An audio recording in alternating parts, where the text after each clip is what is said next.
অনেকদিন থেকে আমার একটা পাহাড় কেনার শখ, কিন্তু পাহাড় কে বিক্রি করে তা জানি না।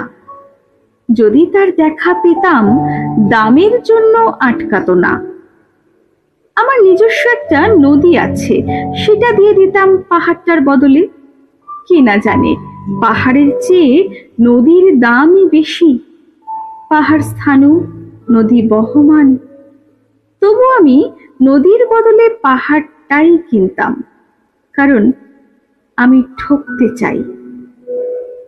নদীটাও অবশ্য কিনেছিলাম একটা দ্বীপের বদলে।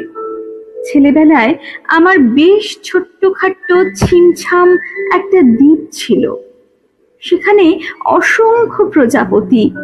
শৈশবে দ্বীপটি ছিল বড় প্রিয়। আমার যৌবনে দ্বীপটি আমার কাছে মাপে ছোট লাগলো। প্রবহমান ছিপছিপে তন্নি নদীটি বেশ পছন্দ হলো আমার। বন্ধুরা বলল, ওইটুকু একটা দ্বীপের বিনিময়ে এত বড় একটা নদী পেয়েছিস, খুব জিতেছিস তো। তখন জয়ের আনন্দে আমি বিহ্বল হতাম। তখন সত্যি আমি ভালোবাসতাম নদীটিকে। নদী আমার অনেক প্রশ্নের উত্তর দিত, যেমন, বলতো আজ সন্ধেবেলা বৃষ্টি হবে কিনা। সে বলতো, আজ এখানে দক্ষিণ গরম হাওয়া, শুধু একটি ছোট্ট দ্বীপে বৃষ্টি, সে যে কি প্রবল বৃষ্টি, যেন একটা উৎসব। আমি সেই দ্বীপে আর যেতে পারি না। সে জানতো, সবাই জানে, শৈশবে আর ফেরা যায় না। এখন আমি একটা পাহাড় কিনতে চাই। সেই পাহাড়ের পায়ের কাছে থাকবে গহন অরণ্য। আমি সেই অরণ্য পার হয়ে যাব, তারপর শুধু রুক্ষ কঠিন পাহাড়।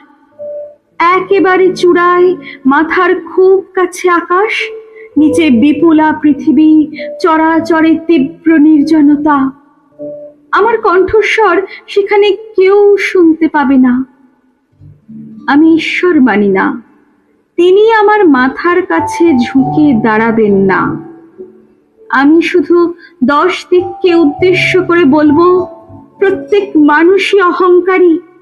এখানে আমি একা, এখানে আমার কোনো অহংকার নেই।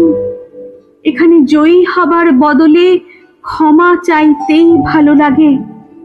হে 10 দিক, আমি কোনো দোষ করিনি, আমাকে ক্ষমা করো।